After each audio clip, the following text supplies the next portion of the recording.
6월 15일 에바다 교회 월요일 오늘을 여는 말씀 함께 보도록 하겠습니다. 하나님께서 오늘 우리에게 주신 말씀은 열왕기상 4장 29절에서 34절까지의 말씀입니다.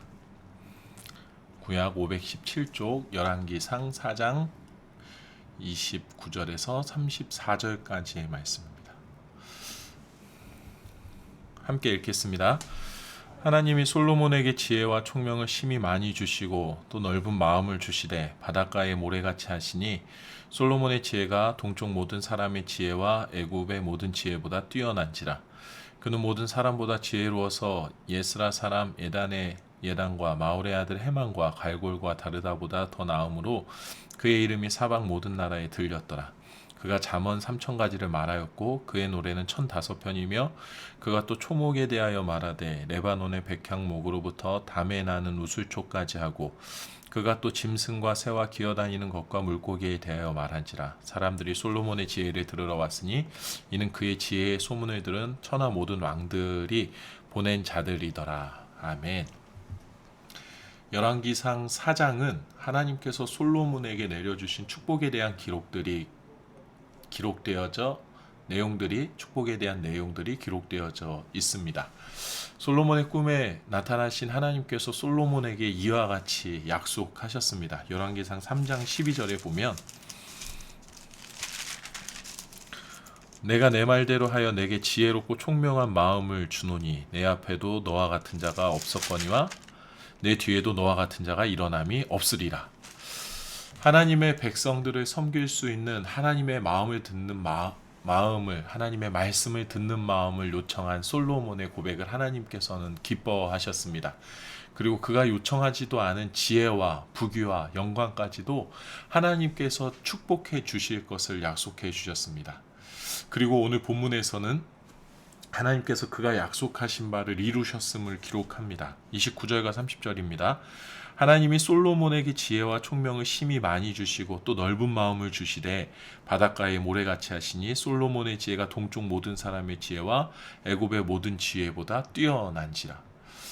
하나님을 온전히 섬김을 통하여서 하나님께로부터 축복을 얻게 된 지혜가 세상의 그 어느 누구보다도 또 세상의 그 어느 것을 합한 것보다도 더 깊고 넓은 지혜로 솔로몬에게 다가왔음을 말씀해주고 계십니다.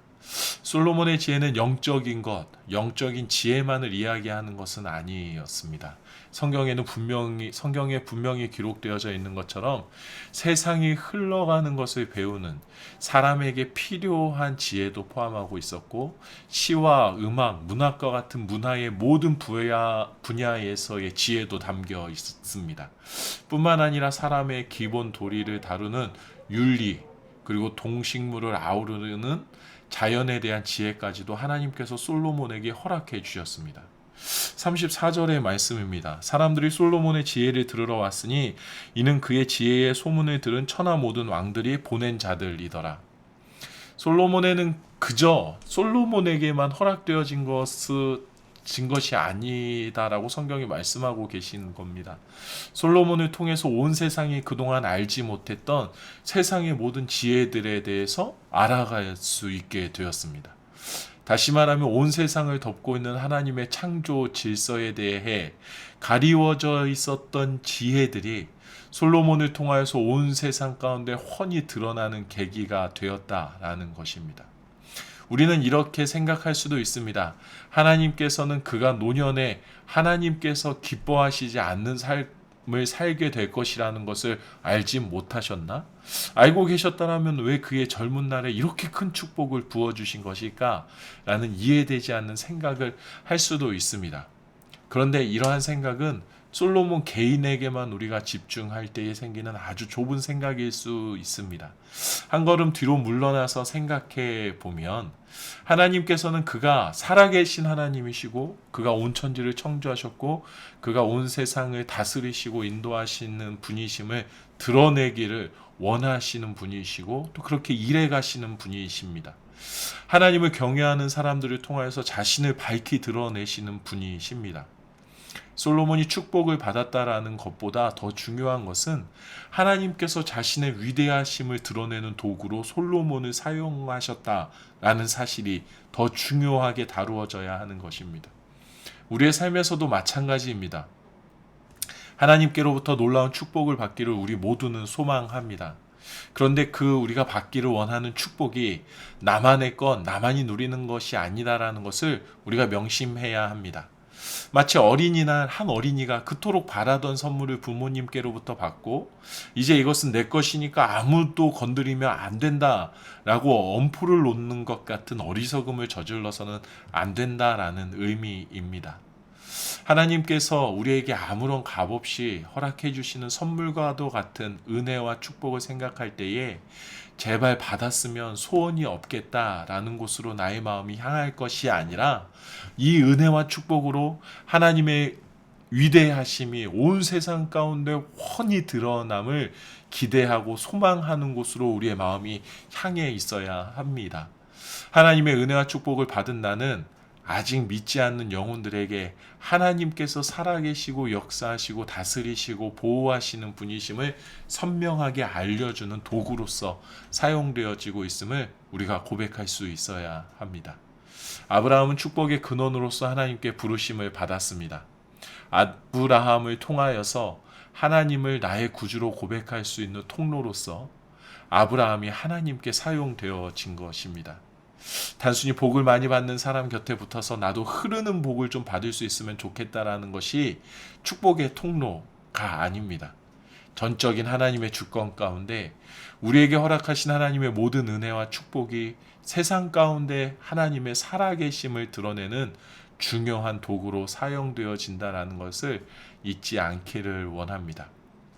나 같은 부족한 존재도 하나님께서 은혜의 통로로 축복의 통로로 사용하신다라고 말씀하심에 우리가 다시 한번 감격하고 감사하면 좋겠습니다.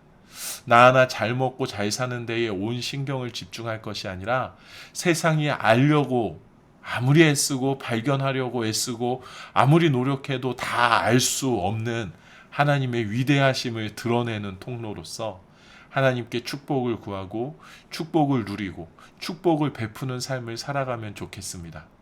오늘 하루 나를 하나님의 축복의 통로로 대하는 그러한 하루가 되기를 원합니다. 내 모습이 어떻든지에 개의치 않고 하나님께서 나를 통하여서 자신을 드러내신다. 하나님께서 자신을 온 세상에 드러내시는 그 통로로 나를 사용하신다. 나에게 은혜를 베푸시고 축복을 허락하셔서 내가 드러나는 것이 아니라 하나님께서 스스로 드러내 보이고 계심을 바라보고 믿고 고백하는 하루가 되기를 주님의 이름으로 축복합니다.